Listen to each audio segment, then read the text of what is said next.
sharing us around?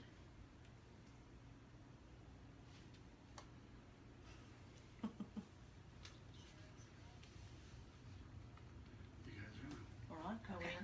All right. Good evening. Welcome to Journeys with Judy. Tonight we're back in Sparrows Point, Maryland, and we are here to interview Mary Perry.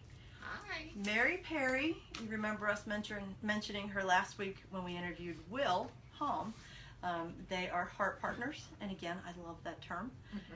Mary and I met at an energy healing share that she attended at Journeys, and the second she walked in the door, I knew I loved her.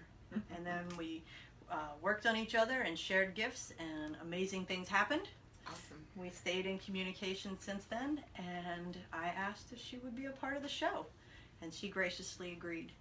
She will also be a part of the retreat that we're doing this weekend, and we'll talk about that a little bit later. She is the owner of Wings Unfurled, Yes. and we will talk about that as well. But we want to get started and find out about Mary and how she got to where she is and her spiritual journey, what led her down the road and the path that she took. So, welcome, Mary. Hi, everybody.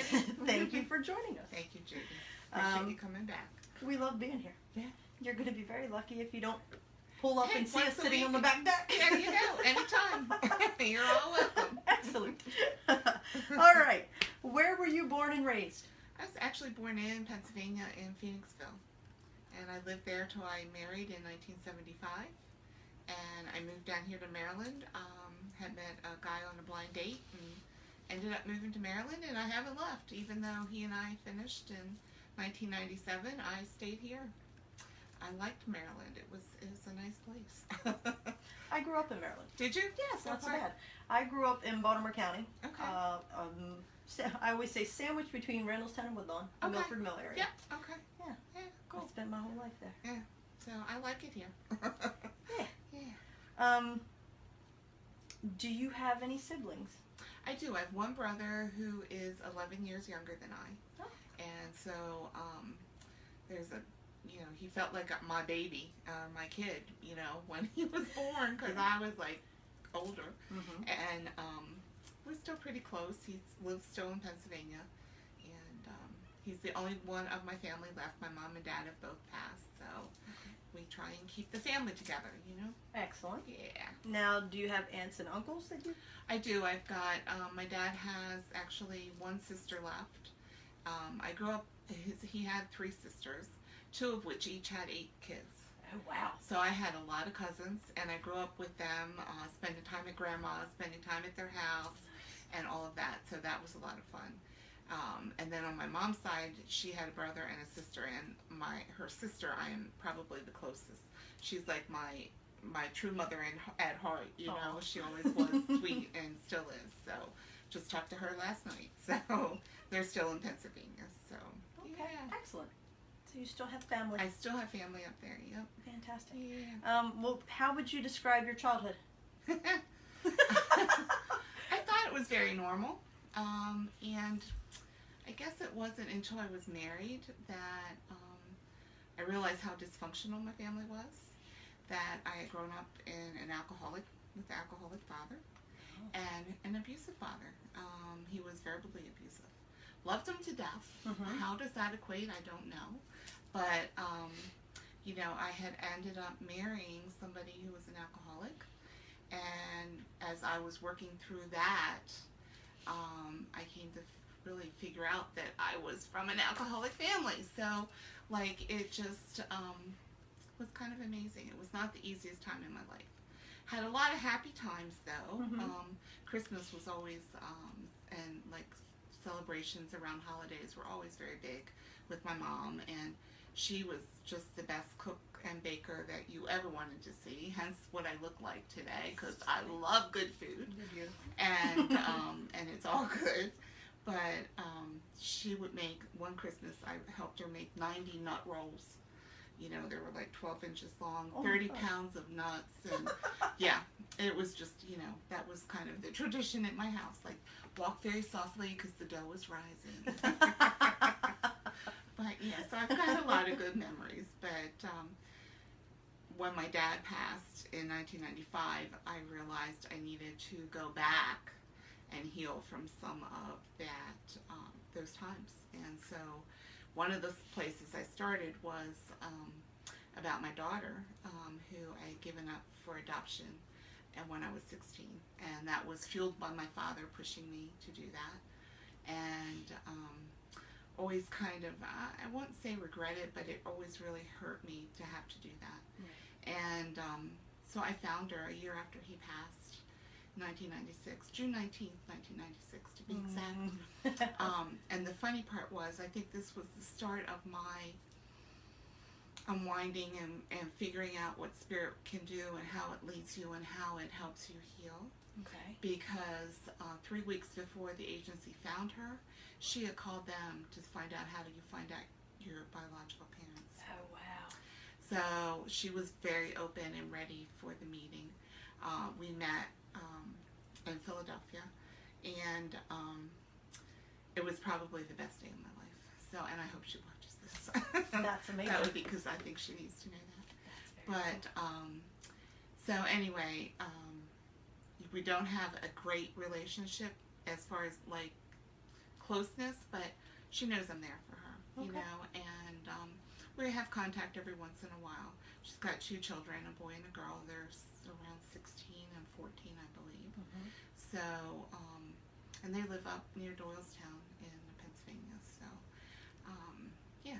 But so anyway, we both healed. I think we got what we needed because we were close in the beginning. Mm-hmm. But then she got her family, got married. You know, when you add the husband's family and all of that into the picture, you're busy. Right. Got a busy life And kids. and kids. That's a lot. Yes. So she's a good mom. Okay, now I'm going to go back. Something sparked interest in me. Okay. You said you didn't realize you came from a dysfunctional family until you got married. Mhm. So as you were growing up, you didn't realize your father was an alcoholic? Nope. And you didn't realize that the verbal abuse was, I thought that was you normal. just thought that was Yeah. normal. I got all A's and 1B, and I was berated for why didn't you get all A's? Wow. I wasn't like, oh, that's a really good job, Mayor. Right. Why didn't you get all A's? I So- think we should punish you. Like, really? But yeah. So, and that's just who he was, and I do love him. And Of course. after he died, I went through some of the forgiveness process with him. Okay, we'll get to that later. Mhm. This is really interesting to me. Did you have friends and did you hang out at friends' homes? Oh yeah. And they hung out. They would come to my house. Mm-hmm. My mother was like, Mrs. Care for everybody and take care of everybody and feed you and the best snacks. And we had soda and all this stuff that a lot of other kids didn't have. Okay. And so kids loved coming to my house. So did Dad behave himself while the kids were Pretty around? much. He was what I would call a functional alcoholic. Okay. His really alcoholic days weren't until much later, where he was like passing out and stuff like that. Okay. I was way gone. I was out. You of were the already house out. Okay. But all of our events revolved around alcohol. What drinks were we serving? You know, Christmas was grasshoppers and these big old, brandy snifters, and he was a bartender at one point in his life. So Okay. it was just, I thought that was just normal. That's the way it is. Yeah. Okay. So it Yeah. wasn't until you got married that you were like, hey, Yeah. something's not right. Exactly. Through counseling and Mhm. finding out what was wrong with my marriage, we found I just kind of like opened these windows and went, oh, Wow. that was okay. where it came from. So, Okay. Yeah. So when you were 16, you got pregnant and gave up your daughter for adoption. hmm Did you marry her husband? I mean, her No. father? No. No. Okay. No. Okay. The gentleman was from Pennsylvania. My parents split us up as soon as they found out, and it was kind of like not the best days of my life, Okay. to be honest with you. Yeah. But I can imagine that being very difficult. yeah, so life changed at 16 for me, in a big way. In a big way. In Yeah. a big way. Absolutely. And as I look back on that, I go, okay. And that when my dad died, I knew that that's where I started to heal. Mhm. I needed to go back there and start to heal. And I didn't even know what that meant. Right. Had no idea. Had no idea. So, So may I ask about religion? I was raised Catholic. Good Catholic girl. Wow. Okay. Yes. Yes. After my parents found out I was pregnant, what the first thing they did? Ran to the priest. What do we do? And you know, for me, abortion was not an option. Mm-hmm. And I wanted the baby. I did not want to give her up. Right. But they sent me to an unwed mother's home in Philadelphia for 6 months till I delivered. And that too was a very huge opening and life-changing experience. I grew up very fast at that point. Yeah. Yeah, you did. Now, maybe I'm jumping ahead, but how difficult was that for you to come back and put yourself back into your life after being gone for 6? Did people know that you were No, pregnant? in those days, you didn't tell I didn't think anybody. And it was really funny because I was in 11th grade, and I left at Christmas and I didn't go back. Okay. But I couldn't go to Philadelphia until somebody from my school delivered and had come home. Oh. And then I could go down. Oh, wow. Because they wouldn't even put two of us from the same town or the same school in. In the same. Oh, Yeah. wow. So, Huh. so for me, it was kind of, it wasn't bad because I was just gone like from January till the end of school that year. I didn't go back to school in 11th grade. I did schooling at the Unwed Mother's Home, Okay. and then just went back in 12th grade like nothing ever happened. And nobody asked questions? No, not Really? really. I mean, my friends knew, but you know, my family never talked about it. I mean, I came home from delivering the baby, and it was never talked about again. Wow. It was like it never happened. Wow. Okay. It was pretty wild. I mean, I look at the girls today that end up going to school, and you know, it's They kind have of daycare status in the quo. schools. Yes, it's just like holy cow, Yeah. Wow. how different times are. Yeah. Definitely. Yeah. Wow. Okay. Yeah. All right. So one of the questions I have here is, what is your fondest childhood memory? Christmas. Christmas. Yeah. Christmas. That's what I sound I love like. Christmas. Now, do you still make nut rolls? I don't. Okay. Shamed. Sorry, Mom. I'm just not the baker that she was. I never really was. My brother actually is more the baker and cook than I am. So, you know, we always, my aunt and my her daughter, my brother and I are always saying we're going to get together at Christmas and make nut rolls, and we never do. But It's time to do it. it is time. It's time to do it. Yes. Christmas always makes me think of my grandfather Allred's eggnog. He made homemade eggnog. My dad's father made. Yeah. Oh. Good stuff. Yes. So we have a good feeling of what was challenging for you as a teenager. What about as a younger child, before 16? I was an only child for 11 years. Right. So I learned early to play by myself. I loved to read. My mother was very overprotective because I was her first.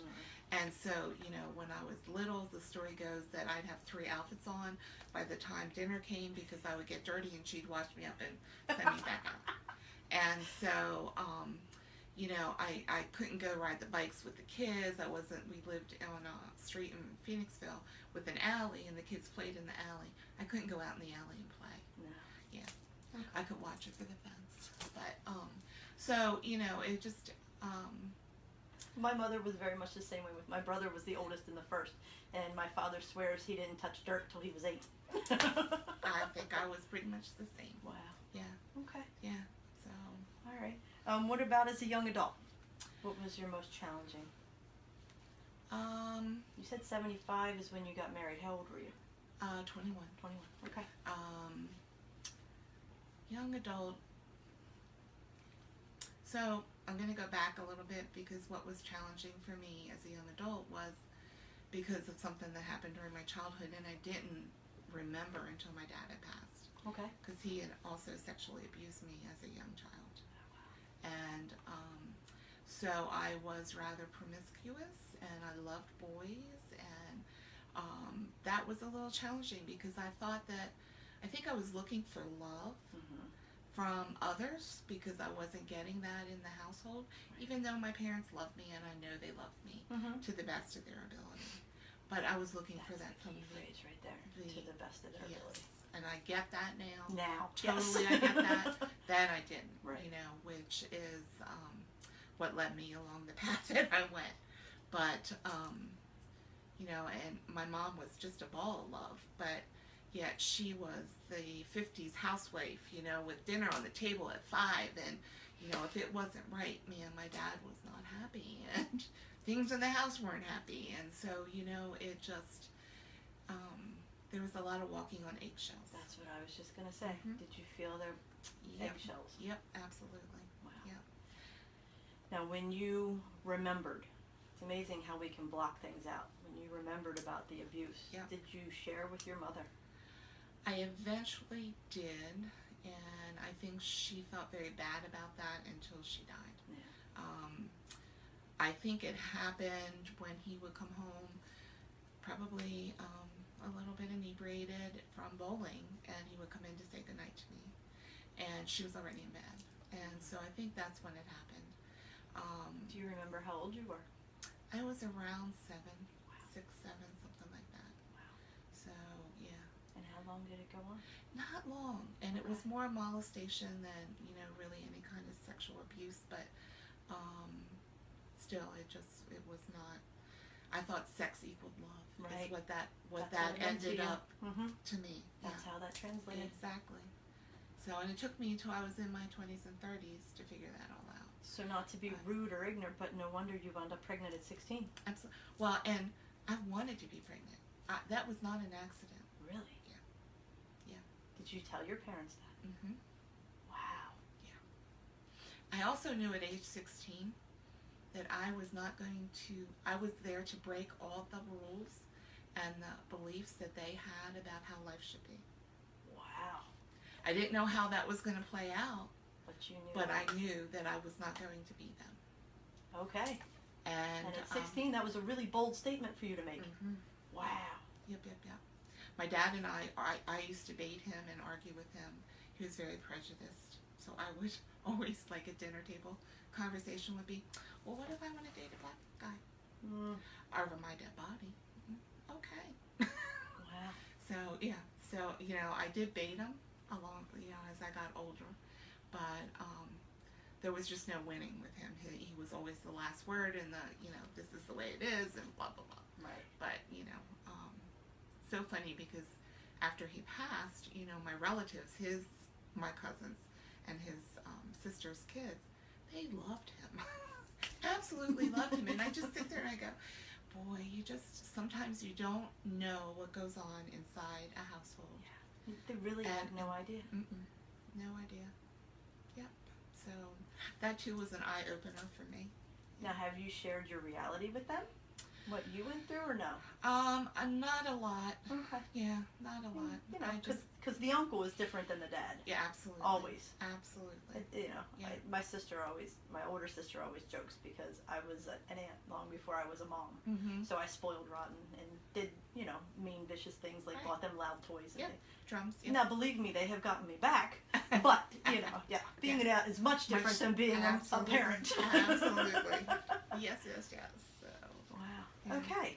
All right. What about now? What do you find most challenging? Now I would say so in 2013 I was asked to leave my corporate job. I was laid off. And so I then started to do this full time. I've been doing this part time.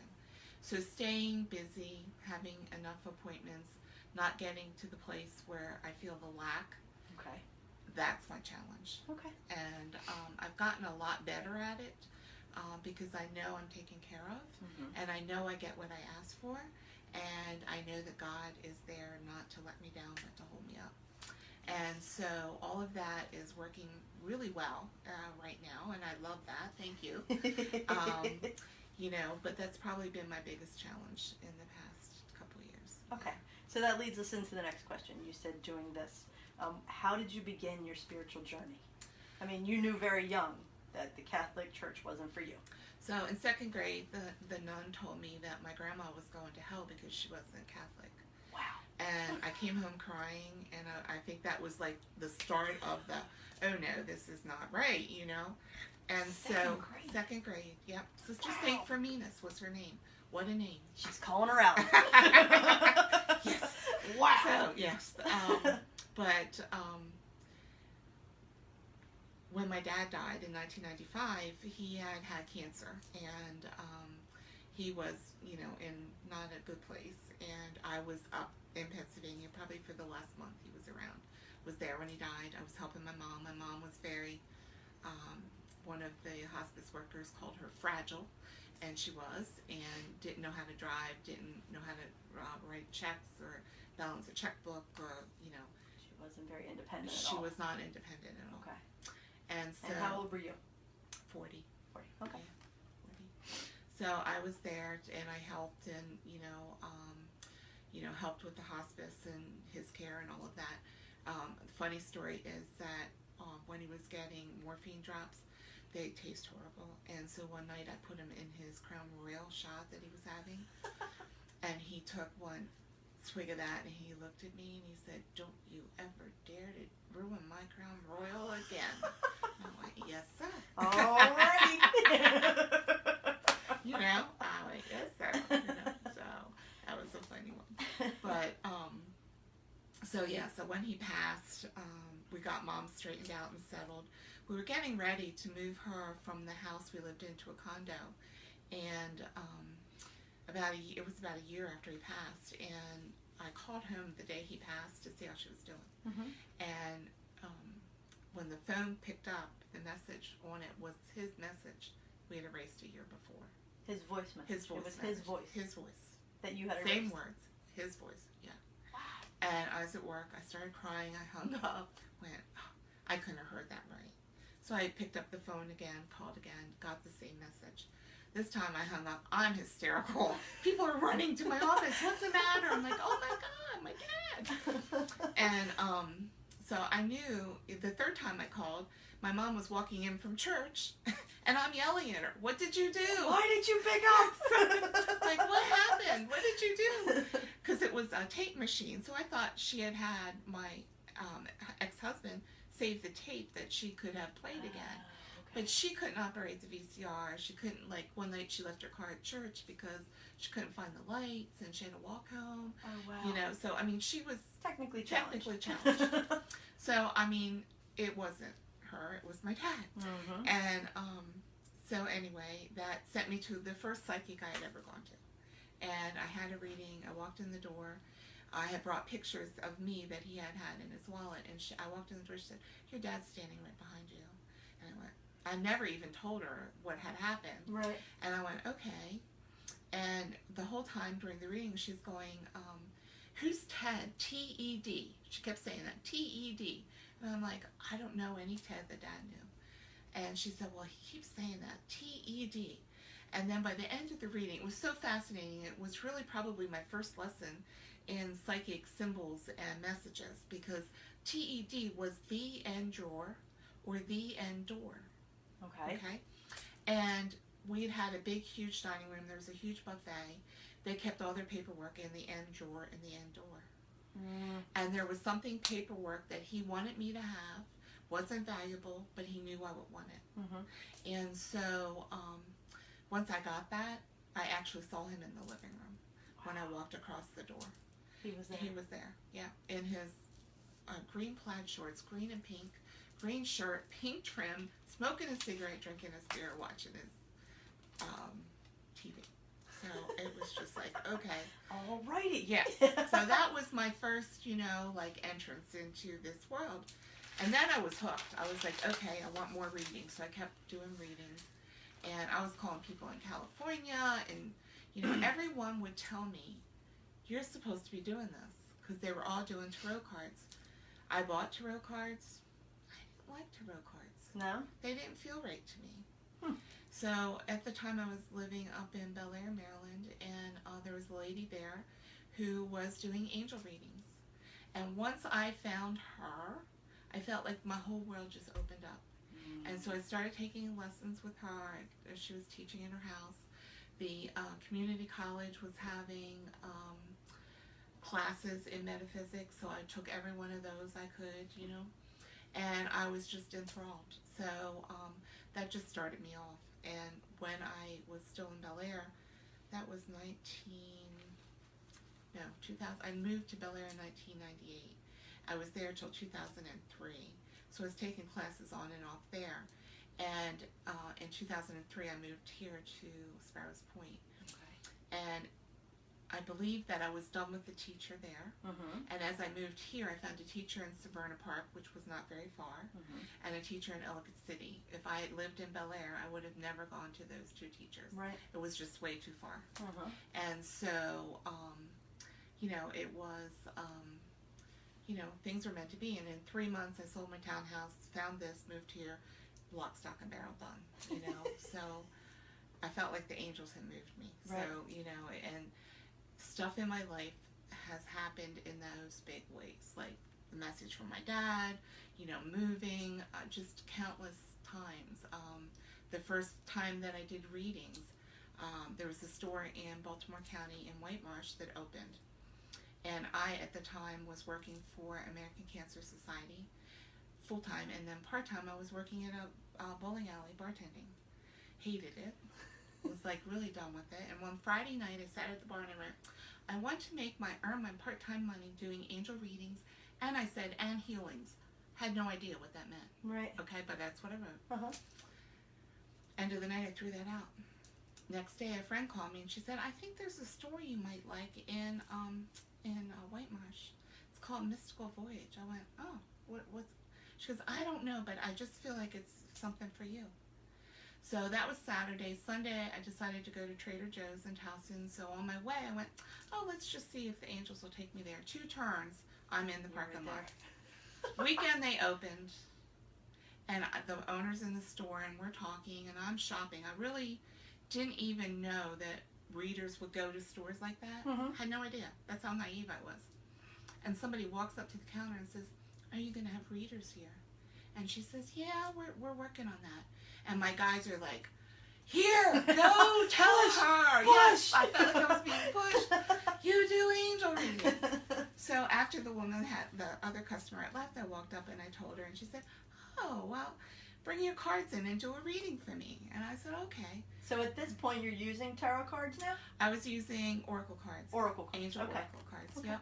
And so the next day, a friend of mine from work, we went, it was 5 minutes from where I worked. Mm-hmm. So we went at lunchtime, and the owner says to me, she says, did you bring your calendar? I'm like, no, you told me I had to do a reading. You told me to bring my She cards. said, and I said, I don't have time at lunch. She said, no, just bring me your calendar. We're going to set you up. And I started reading. So that was in about 2000 and maybe 4 when they opened. Yeah, and I read there till they closed in 2010. Wow. And by that time, I was doing some meetup stuff for another lady that I had met through an angel class south of here. And I had done it one Friday night, and she says, you know, I'm looking for somebody to manage my little shop. And I said, really? And I heard, tell her you'll do it. And I'm like, another push. yeah, I'm like, I can't do that. And I said, you know, I told her, and she said, oh, I like that. Let's think about this and talk. And so I ended up leaving my corporate job in 2009 and going to work for her. I worked for about 6 months for the metaphysical store, and then she pulled me into her IT contracting company for the government. And I worked there for the rest of the time full-time, and then I still managed the metaphysical store. Wow. So, and at one point we had 17 practitioners, and I think I had 10 employees. Oh my So gosh. yeah, it Wow. was, yeah. So I was a busy lady. You were? Okay. Yeah. So, angel readings.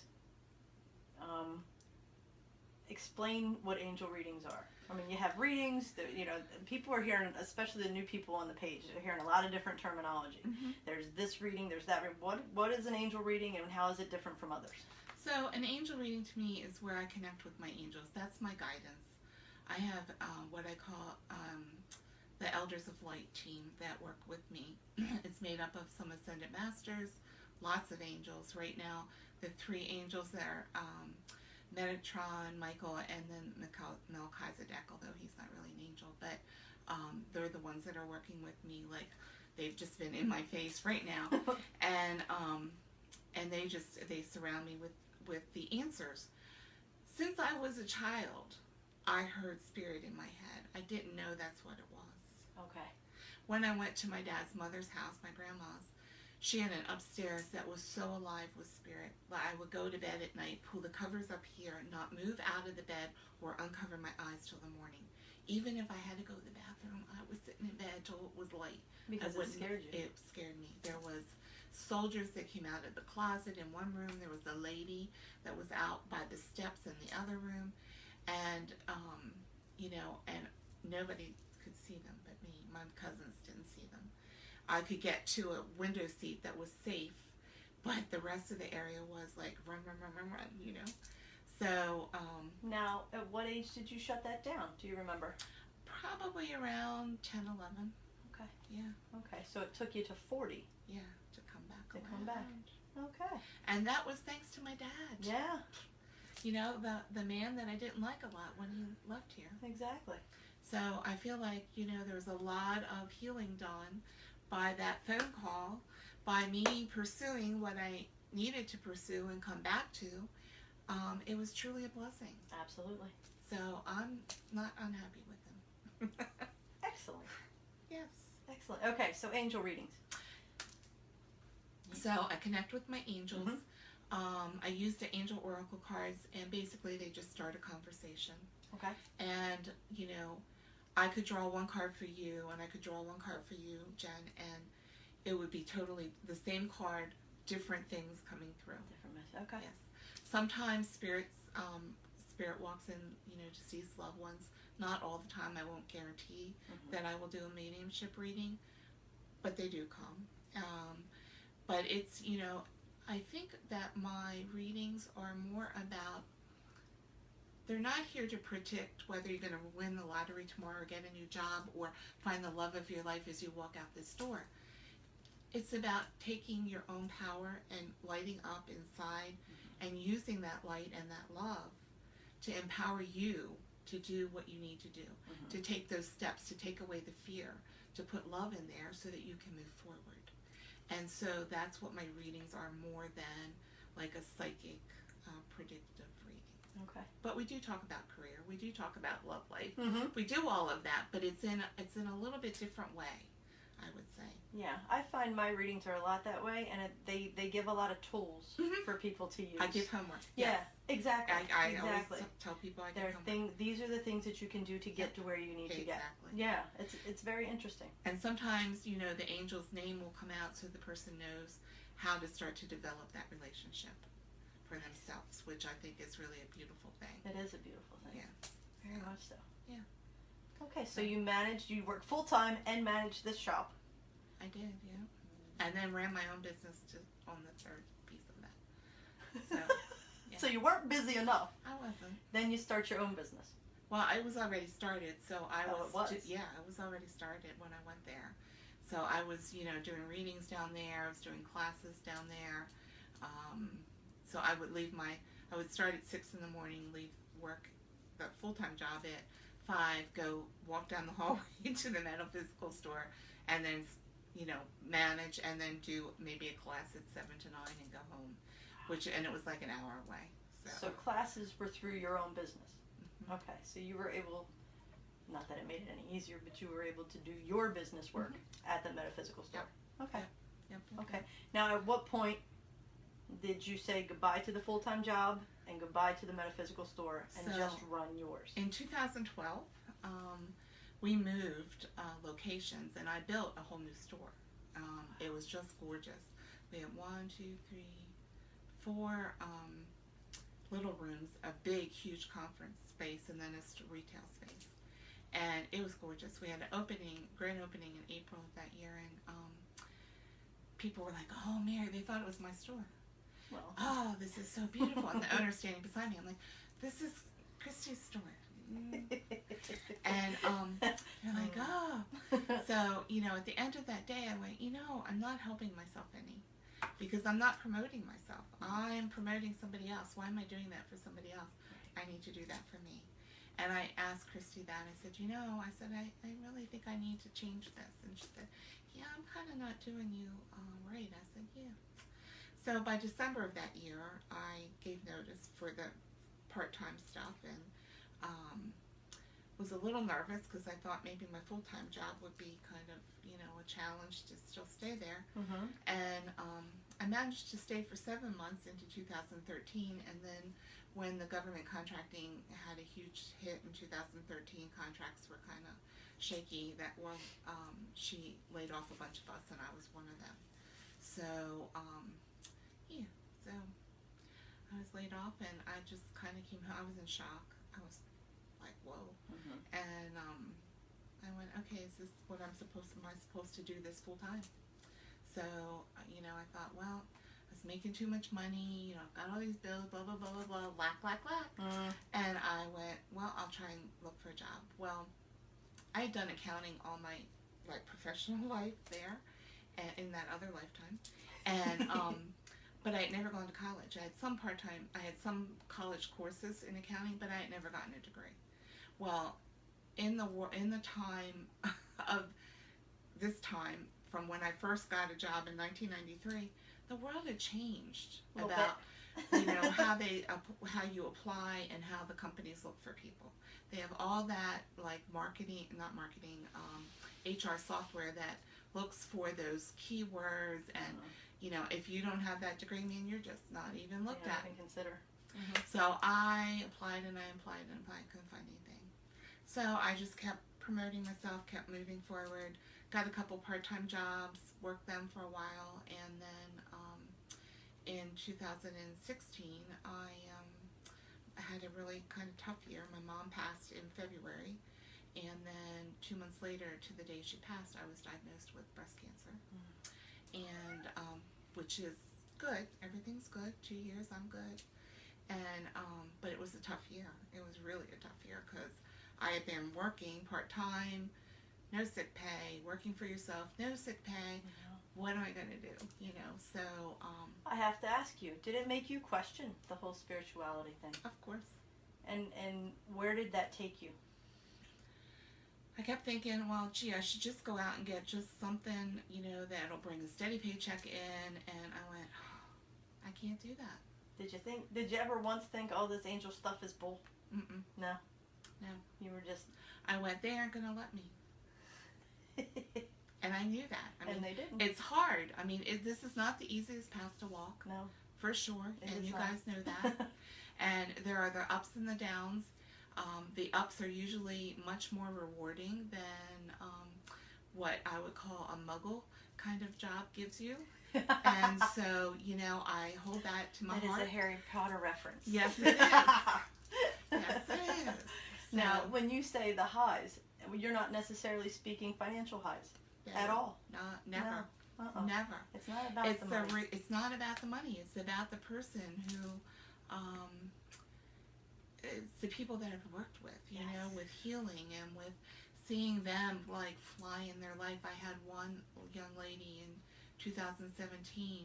She was at a very low place in her life when she started seeing me, and she had fibroid tumors. So I did one session on her of Seraphim work, and her fibroids stopped bleeding. Wow. So then I had another technique where there's a psychic kind of surgery, but you do once a week for 7 weeks. So we did that. After the 4th session, the owner of the place where I was working said to me, "What are you doing with her? She looks totally different." I mean, her demeanor changed. The look that she came in, she was up, she was happy. And we worked throughout the year. She learned Kundalini Reiki from me, integrated energy therapy. She's taking Seraphim, and she's moved from here to the West Coast. And got a new job. She didn't have a job when I saw her. She had left her job because she had the fibroids, and she's just blossoming. And I love that. I love it. That's what it's about. Exactly. That's what it's about. Exactly. Showing yes. Letting people realize the light within. Absolutely. And that's what once they feel that light within, the healing begins. Exactly. Now, we talked about angel readings. You have so many other certifications. You just mentioned a few. Right. So talk to me. Talk to me about the order in which you went. What was the first thing? First thing I took was Usui Reiki 1. The gateway drug. Mm-hmm. I call Reiki the gateway drug. I'm still working at the Cancer Society, and one of my best friends there one day had a headache, And I said, oh, let me do Reiki. Let me try. So I'm standing behind her and I'm holding, and she went 5 minutes into it. She said, stop it. What are you doing to me? And I said, I'm fixing your headache. Is it going away? Yeah, it's gone. I'm like, she goes, get away from me. Oh. And I'm like, oh, okay. Like, yeah, okay. So that was, I don't even know what year that was that I had learned Usui, but not many people wanted me to try it. I was just like, okay. And so that was first, and then I learned Kundalini Reiki, which I absolutely loved. What is that? Kundalini Reiki is a little bit different energy. It's a little bit more intense than Usui, but it's very simple. There are no symbols. It is just an energy that clears the chakra path very easily, and it's very powerful. So I actually have a class next weekend coming up. So I just you can find that on Mary's Facebook page. Yes. Wings Unfurled. Yes. So that was the second thing I learned, and for a long time I just did Kundalini Reiki. I did that at Mystical Voyage all the time. Okay. And I taught. I think I taught. But one of the times that I taught there, the 3 attunements are remote the week before the class. Okay. And I did 3 of the girls that worked at the shop. The owner came up to me after that week and she said, you will never do all 3 people together at once. Because it caused a little bit of maybe some anger to come out sometimes, or some tears, a little bit of emotions as those attunements work through them. Okay. It's just the way it is. It has to happen. Clearing the path. Clearing the path. But she said, you aren't going to do that again with 3 people at the same time. I'm like, okay. Not that work here. So there was that. And then when I was working at the place down in Jessup, there was a gentleman from Arizona who was traveling the states to Maine, and he came in to talk on a Friday night at one of the meetups. And he was talking about integrated energy therapy, which was an angel system of 9 angels that bring healing. They work on the integration points on the body. And what it does is it gets the issues out of your tissues. It works on cellular memory from the issues out of your tissues. I love it. I was actually admiring your poster when we were in here earlier. Yes. And some of those points I'm guided to hit when I do my sessions, and I just didn't know what it was. Exactly. That's awesome. It is awesome. And there's different angels that work with each point. And so anyway, he came for the Friday night thing, and then afterwards he said, do you want to set something up? And I said, yeah. So I think that was in about 2009 or 10. And so we did a weekend intensive, Friday night, Saturday, and Sunday. Well, by Sunday I was like, oh my gosh. But I guess a year later, 2 years later, I ended up becoming a master instructor, which means then I could teach it. And I've taught a lot of people. I love doing the energy. That's part of what I was doing on the gal with fibroids as well. Because, you know, it's just a really good way to clear out the issues in your tissues, but it also clears the energy field as well. Okay. And sometimes we get stuff stuck in that spiritual energy field when we leave a lifetime that comes back with us, and it's like hanging out here. You know, the nicest people that have bad stuff happen to them over and over and over, there's probably something stuck in the spiritual part of the energy field that needs to be pulled out. Okay. Yeah. So anyway, so that's a really cool modality, and I love doing that. And then what else? I did sound massage, which is with the singing bowls, and I did that because I wanted it to be not so woo-woo, and not so like, you know, energy, you know. I was going to say, you're doing all this when it wasn't mainstream. Exactly. It was not mainstream at all. It's getting there. We're getting there, but you started all this when, way back when, yeah. So I did the bowls because I thought, people don't have to take their clothes off. It's, you know, it's not like I'm not talking energy stuff to them. I'm placing the bowls and striking them for relaxation. Yep. That's easy. Sound and vibration. Yes. There you go. So, so I learned how to do that.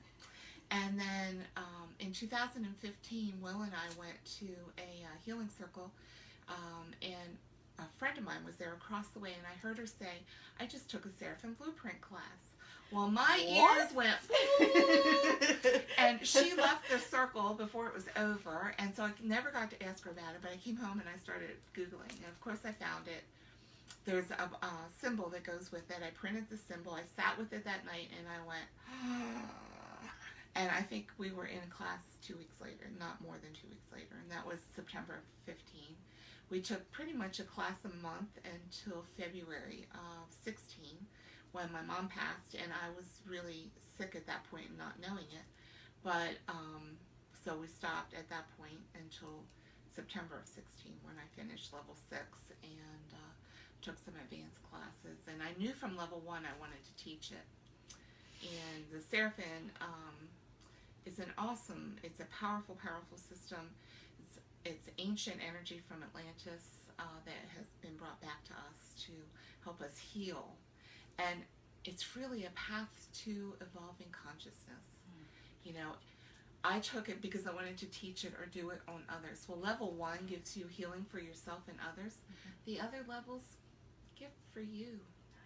It just really kind of works on different parts of your psyche.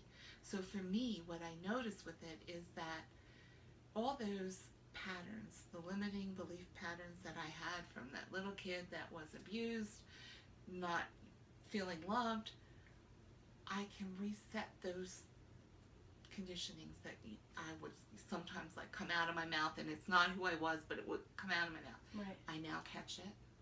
I can say what I truly feel, and I react differently.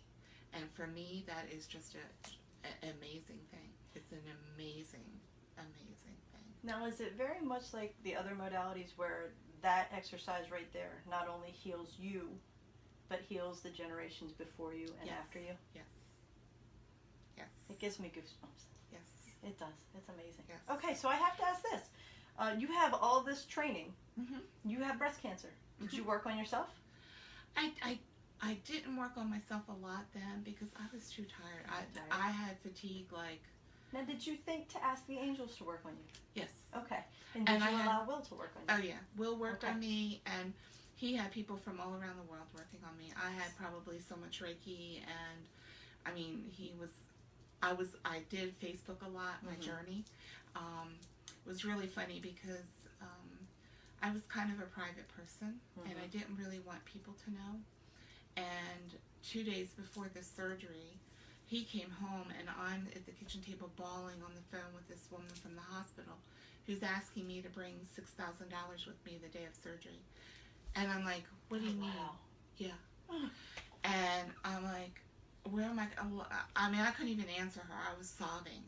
And I'm like, I don't know that much. She goes, well, call me back tomorrow and let me know what you want to do with the surgery. And I'm like, what do you mean, what do I want to do with the surgery? Oh my gosh. And so he ended up putting it on Facebook and in a GoFundMe account because I wasn't able to work. And Right. being self-employed, I didn't know how I was going to handle that. But blessings upon blessings, we had many people donate, and I was covered for the 3 months that I was really not able to work. Wow. But and the hospital was wrong, and the doctor said, don't pay attention to them, just come, pay them $50. They have to take that, and it'll be fine. But but I was out there talking about this. It made me understand how important being vulnerable and authentic and I always have been authentic, but I didn't want that part to come out. Right. But it had to. And I still want to write about it. I still feel like I need to do some writing about that.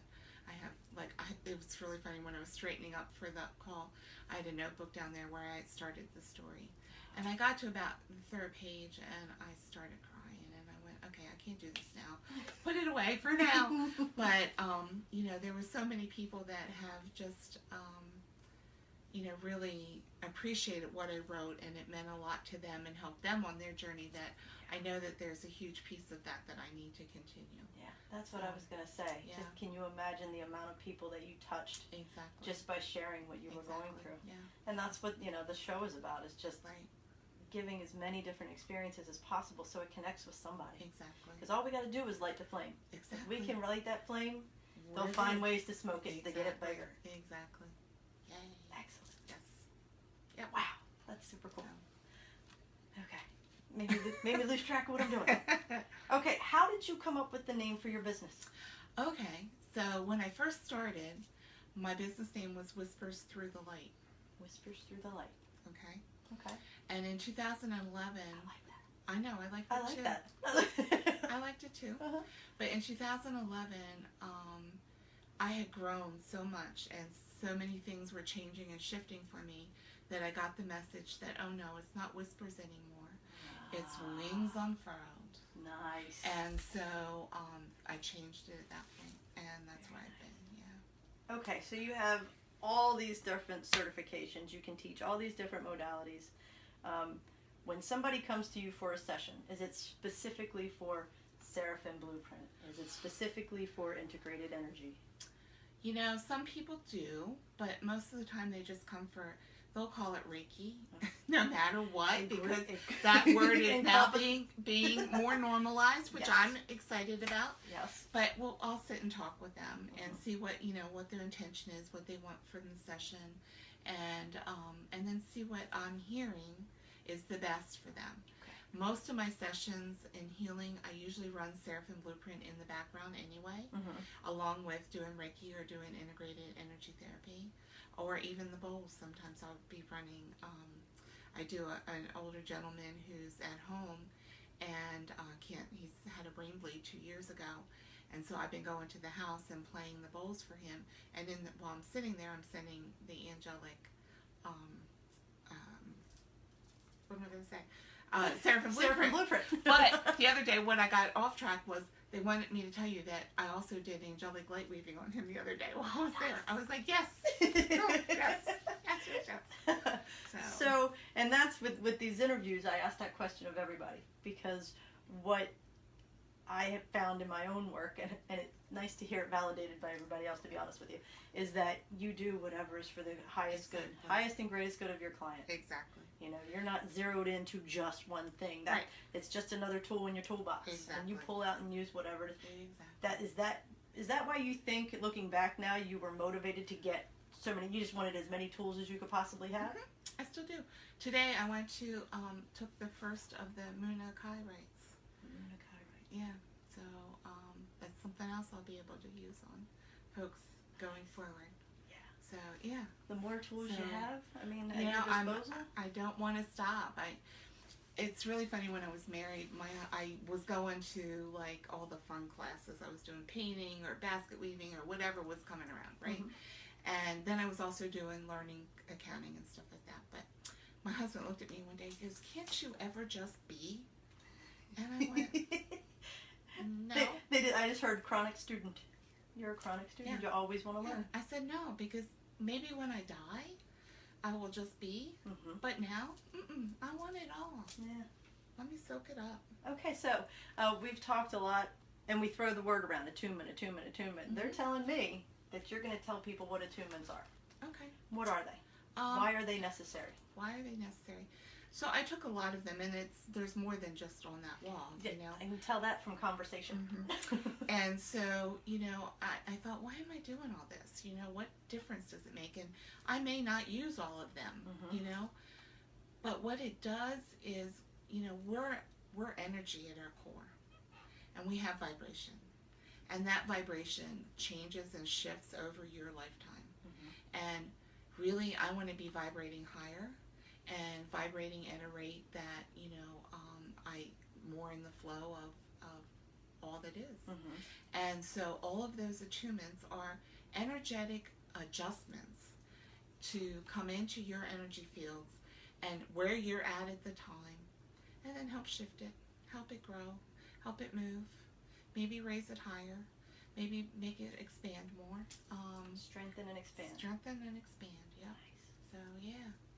So that's what it does. And, even for people that don't feel energy like we do, it still goes in and makes those adjustments, whether or not you're conscious of it. And after you get enough of them, guess what? That light may come brighter and be like, oh, look, I did this, holy cow. Yeah. That crystal that you held and held and held and went, what's going on with that? All of a sudden it is alive in your hand. Yeah. There's a reason for that. So, yeah. Yeah, when I got my first Reiki 1 attunements, my teacher sat down and said, you may feel this, you may feel that, but You may see that. I didn't see anything. I felt like fire go down my spine. That was it. Right. I was like, does every attunement hurt like that? And in my experience with the Reiki, it did. Right. You know, but it was doing what it had to do to I always say it clears the channel of light and it expands it and makes it stronger. Yeah. So yeah, and yeah, it helps you to vibrate. Yes. On a different Louder, level. louder and higher, I say. So, you know, I grew up my whole life, and I think I was all about love, always, but I didn't know it. Right. And when I worked for the Cancer Society, I was working with accounting numbers, which are really boring, and you know, it's not people. And somehow I was with payroll, and I was doing payroll when I left for 750 people in 8 states. But I had been put into the HR department. So I didn't only just have payroll duties, I also then had HR duties. And that was kind of helped me to open to some of this world as well, because I realized that I had a unique ability to connect with people. And people just loved me no matter what. I didn't really understand it, or I'm like, I don't get it, but okay. And, you know, it's now like I think one of my best qualities, you know. I like wherever I go, I'm smiling. I'm offering who I am. I'm wanting to connect with that person. Sometimes they do, sometimes they don't. But you know what? They're going to remember me because I have this smile and I'm making conversation. And the biggest thing is it's authentic. Exactly. It's not a fake smile. No. You honestly, that is what caught me when you walked into Journeys that day. Is you came in, you've never been there, you never met me, but you came in with a huge smile on your face. Yep. And even when you found out Lloyd wasn't going to be there, you were still smiling. You were still smiling. Yep. Hey. Yes, it's very authentic. Yes. You're very into meeting and communicating and connection. And my angels told me a while ago, a long time ago, that, you know, I wasn't going to be Doreen Virtue, where I was going to be in front of thousands of people, but it was one-on-one. It was that connection one-on-one. And it was heart to heart, and that's who I am, and that's what I'm about. You're the pebble. Yep. The pebble in the pond. Yep. Exactly. Very nice. Yeah. Okay, I have to talk about this one, and we talked about this one last week when we came in and saw your office after Will's interview. Soul detective training. Talk a little bit about that. I love it. The soul detective training was a lot of, actually, it brought into some of the Donna Eden work. You know, like looking at the body, the meridians, different pathways, and ways to detect what was going on in somebody's journey.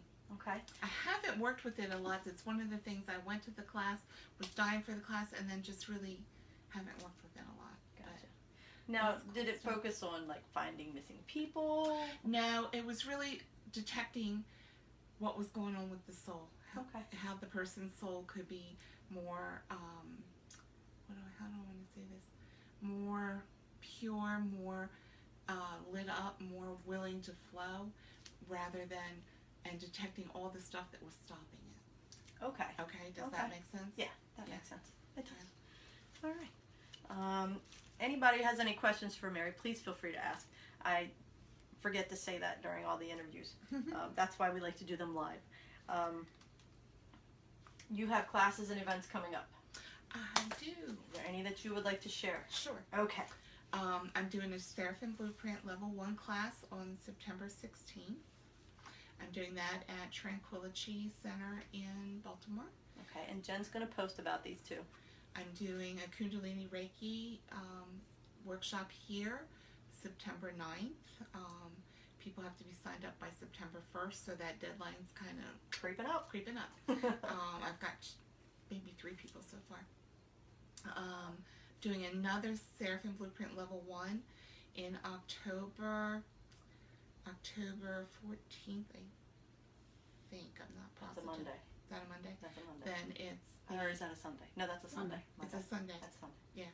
October 14th at Sustainability Wellness Center in Towson. And the week before that, on October 7th, that would be the week before, I am doing, and I might have the dates mixed up, but I'm doing Angels and Your Chakras. It was something that came to me in the shower a couple weeks ago. They're like, you need to do a class working with the angels and the different chakra centers. So Okay. we're doing that. I haven't written it all out yet, but I'm trusting that it's there. So It's coming. yeah. All right, So, excellent. yeah. It's already 9 o'clock. Can you believe that? I cannot believe it. I know. Do you have any words of wisdom for our friends out there that are just beginning their journey? Be authentic. Be yourself. Be love. Always be love. Smile. Kind, compassion. That leads the way. Always. Always. So, yeah. All right. Do we have any questions? No questions, just love. Okay. All sorts of love. Good. I love you from Katie, from Megan Humphrey. Wilhelm thinks you're delightful. Imagine. Imagine. That's what got me, that delightful word. That's, the first time we met, he said, it was a delight to meet you. And I went, oh, he's flirting with me. He's such a charmer. All right. I want to thank you for spending this time with us. Thank you. It has Thank been- you. it's It been was great. fun. Yeah. Thank you all for tuning in to Journeys with Judy. We hope you have a great night, and we'll see you next week. Don't forget to be awesome.